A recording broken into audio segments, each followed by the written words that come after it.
Yes man. Hero কথা হিরোকে ডাকুন।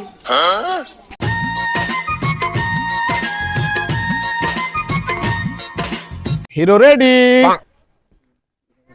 বলুন ম্যাম। হিরোর ডায়লগ, আজ থেকে 20 বছর আগে আমার বাবাকে নির্মম ভাবে হত্যা করেছিল, তার আমি বদলা নিতে এসেছি। Okay ma'am. Villain ready, yes ma'am.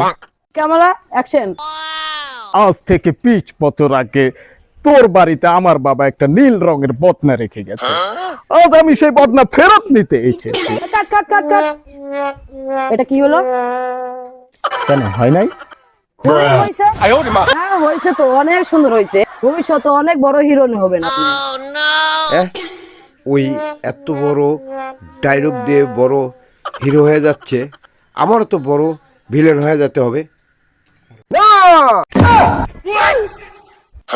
ওই বদনা কখনো তুই ফেরত পাবি না। থামেন থামেন, ফটো হচ্ছে কি এখানে?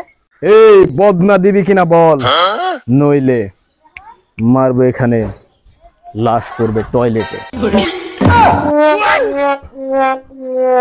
তুই লাশ টয়লেটে ফেলা না খাদে ফেলা, বদনা তুই পাবি না।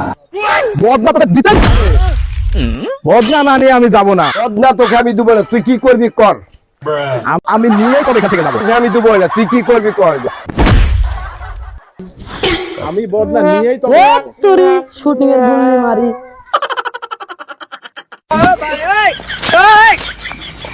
পারলি পারলি পারলি হিরো হতে পারলি। তুমি পারলা হারামি হতে, বদনাটা দিয়ে দিলেই পারতা, তাহলে তো এই ঝামেলা হতো না। আসলে কি, আসলে আমাদের মতো ছোট মানুষের বড় স্বপ্ন দেখার কোনো অধিকার নেই। বাবা ক্যারেক্টার তো তুই বাড়া, ক্যামেরাম্যান তো চলেই গেছে। আসলে তো বাবা রতনে রতন চিনে আর সুরে চিনে কচু। এই ডাইরেক্টর আমাদেরকে বুঝলো না, আমাদেরকে চিনলো না। চল বাপ, আমরা অন্য পরিচালকের কাছে যাই। ঠিক বলছো, আমাদের প্রতিভা ও কি বুঝবে, চলো যাই।